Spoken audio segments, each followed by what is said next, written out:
Hi, I'm Dr. George Woodbury, a board-certified dermatologist with this week's topic on what are warts and cryotherapy. Dermatologists frequently encounter people with rough, dry lesions which we may diagnose as being warts.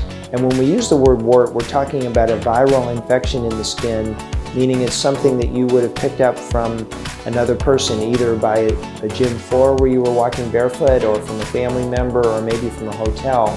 Warts are contagious from person to person. Also, if you get one wart, it can become 10 warts because warts can spread on your own body. So that's one of the main reasons we recommend generally getting these treated. And dermatologists frequently recommend what's called cryotherapy. It's spelled CRYOTHERAPY. It's a freezing treatment, cryotherapy, where we spray what's called, or we use a Q-tip to apply what's called liquid nitrogen to the wart to create a blister. And then your skin goes through a healing process, which generally takes 1 to 2 to 3 weeks. The other option is to get the wart cut out, although that sometimes makes a little higher tendency to leave a scar. I actually am pretty athletic myself, and I picked up a wart at the gym on my foot, so I'm going to go find the nurse so we can show you how we go about treating this type of lesion. So I originally developed one wart on my middle toe, and I should have been a smart patient and gone and gotten the staff to freeze this wart right away, because what happened was it spread to this fourth toe right across from where the third toe was.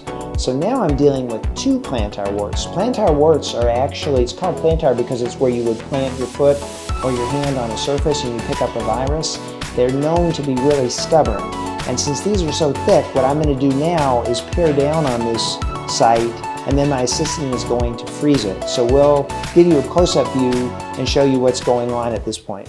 Okay, so at this point what we're going to do is I'm going to pare down on this thick plantar wart. We don't usually have to do that for warts that are on the other parts of the body, but on the bottom, and it may start bleeding a little bit, but on the bottom of a person's foot, we frequently take a blade and just kind of pare down some of that thick stratum corneum, which is the outer layer of the skin, so that we can get a good freeze on these warts. And it sometimes does start bleeding a little bit, but I'm going to let my assistant come in and do her part to the procedure.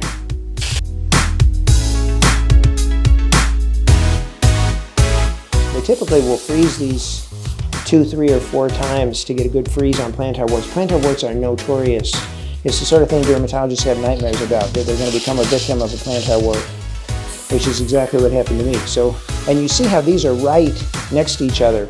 This was the first one, and I should have let Shelby treat this 6 weeks ago before I had 2, but now I've got 2. And if I sit around and don't get it treated, I might have 4. And to get the best results, I need to follow the standard procedure aftercare instructions for getting these areas to heal. So let me show you my foot and you'll get an idea, because this area kind of scabbed and blistered on this toe and this other toe, and I don't want to let those blisters get infected. So I want to do a saltwater soak, and we generally recommend something called a dome burrow compress, which is available over the counter. And I've already gone ahead, according to the instructions that are listed on the package, and mixed up some of this salty solution, and it's called a dome burrow soak. I'm going to keep it in a container with a lid and the refrigerator, and then I can basically do a soak. You can use a washcloth, cotton, or gauze. In my case, I'm actually going to use some gauze sponges, which are also over the counter, and I'm going to essentially pour some of that salty solution onto some of these sponges, and then I'm going to soak it up against my skin about maybe twice a day for the next couple, 3 or 4 days with this dome burrow powder. Now, if your pharmacy is out of dome burrow, you can get Epsom salts, and so I just put it in that salty solution, and yes, it will sting a fair amount when you first start doing these soaks, because it's like putting your open wound into salt, but it draws out that tendency to infection and it helps healing. If your pharmacy's out of this dome burrow, a close alternative to dome burrow is what's called Epsom salts, which are also over the counter, 2 tablespoons to a pint of water. And these instructions will be printed on your Aftercare for when you leave. But it's called a Dome Burrow soak. If the pharmacy doesn't have that, and if they don't have the Epsom salts, you could also use table salt, 2 tablespoons to a pint of water, and you just shake it up and pour on a washcloth and soak it up against the area of your skin. Now we've moved forward a week, having had cryotherapy on these stubborn plantar warts a week ago, and my assistant Kristen is going to come in and refreeze these warts because we were quite aggressive with them a week ago, but they've been tweaking their nose at me and saying we're not going to go away. So I'm going to go ahead and pare down on these warts, especially over here. Look at how stubborn that one has been.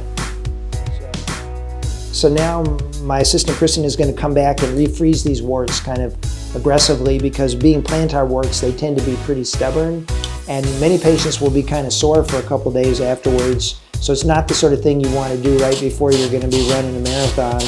You can be up and about, but you do need to stay out of the swimming pool.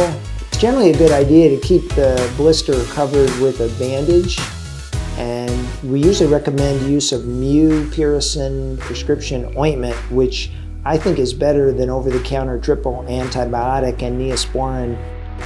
So thanks for watching.